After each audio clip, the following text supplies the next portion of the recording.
So today I'd like to visit with you all about how building your own custom e-bike might be the right thing for you. Kind of like I did with my Trek Marlin 7, so stick around.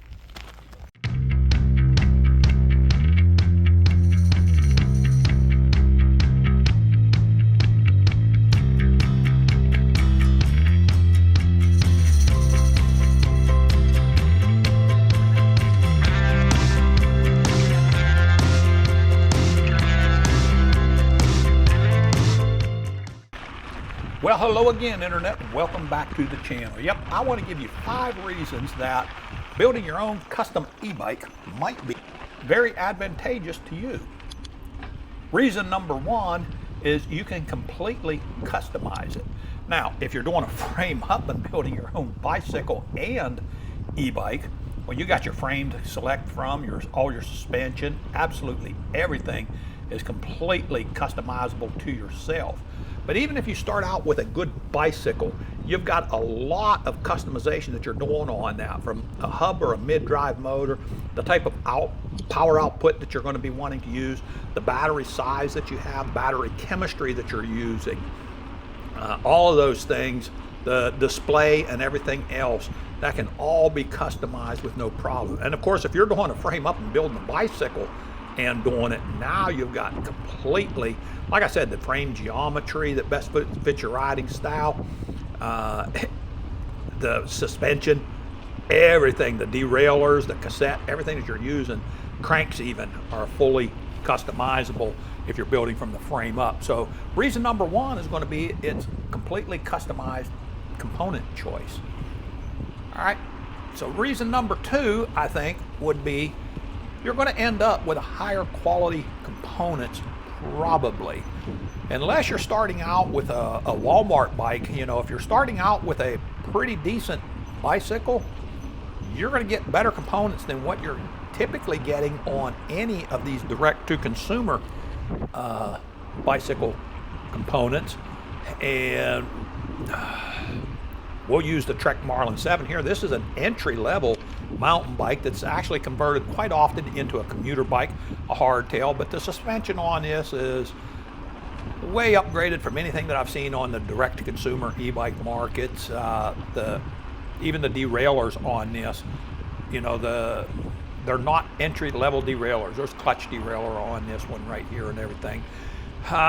Everything about it is going to be upgraded from what's typically entry-level components on the most of the e-bikes that are out there. And we'll say the direct-to-consumer e-bike brands that are out there. What else would be our third advantage? Well, when you're maintaining it, if you're building it yourself, you're really gonna, you really understand how everything works together. So when it comes to troubleshooting anything that might go wrong, well, you're really gonna understand how everything meshes together and how it works and what's wrong because of that.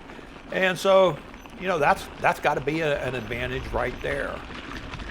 Advantage number 4, I'm going to say, is going to be the weight on the bike. You know, it's getting more and more common for these e-bikes to be 80, 90, 100, more than 100 pounds for an e-bike. And this thing right here, even with the battery that'll carry me up to about 100 miles, I know it would take me 100 miles when I first got it. There's over 4,000 miles on this battery right now, so there may be some degradation on it. It might only get me 70 or 80 miles right now. I don't know, I've not tried it lately, but you know, we're only talking about 50 or so pounds for this thing, even set up as a commuter with the back rack on it and everything. And I got to tell you, when you're going somewhere and you just throw that onto a trunk rack or up into a truck, go, jerk it right out, hop on it and go, that's a whole lot better than putting up a 110-pound bicycle, you know, onto into the back of a truck or onto a rack or whatever you're going to do with it. So the weight savings is, I'm going to say that's a huge advantage, at least for me. What would be my number 5 advantage? I want to say the cost savings. You know, Michelle and I never started out as cyclists. I never bicycled, except for when I was a little kid until we started with the e-bikes. But if you're starting out that you have a bicycle, converting it, you're going to have a whole lot higher caliber bicycle if you convert your own than what you would ever get if you just went out and bought an e-bike online somewhere. You're going to have much better components, and it's going to be a bicycle that you know and that you're comfortable with. Even in my case, I went out and bought this Marlin 7 specifically for the idea of putting the kit on it. Now, we'll talk for just a minute about maybe one more advantage, and I'm not even going to list this as number 6 or anything like that, because this is one that it's just not tangible. But if you're at all like me, you know it's real, and that's the satisfaction of doing it yourself. There's a lot comes to that satisfaction of doing it yourself and knowing, hey, I built this. I can't really count that as an advantage because I don't know if other people really even recognize that. Like I said, if you're like me, you do. But yeah, that's my top 5 reasons that a customized e-bike, one that you build yourself, or even if you have it built, can actually be a real advantage to you. You know, I think the idea of new people coming into e-biking is about gone. I think the market right now that is purchasing e-bikes are people that have already had them and they want to upgrade some. This might be a way to upgrade it. I'm not seeing a whole lot of talk about this way of upgrading anymore. And so maybe put it into your thoughts, you know, drop that into your toolbox of ideas if you're out there looking to upgrade, or even if you are looking to get into it for the very first time. And put your thoughts down below as, you know, do you think that's an advantage to build your own versus just going out and buying one? To me, this Trek Marlin 7 is probably my favorite bike to ride the majority of the time. Are there some disadvantages to building your own? Yes, there are. If I had known then what I know now, I probably would have selected a different bike, not because of the components, but just because the chain line, it gets pushed out a little farther than what I would like. I would have liked to have had something that I could mount the motor in a little closer.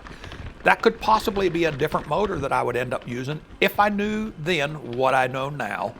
But overall, I had to drive out of state just to get this bike because it was during the heated peak of COVID, and so I had to drive to the next state over just to pick it up and build this one. So I'm very satisfied with what I've done, and like I said, it's still one of my very favorite bikes. Yeah. So what else can I say? Well, I'll give you a quick update. If you've stuck through this video this long, I'll give you a quick update on my health. It appears that 2 months is going to change into 3 months of treatment over this, or 10 weeks to 14 weeks. I've got about another 6 weeks that has been added to my treatment.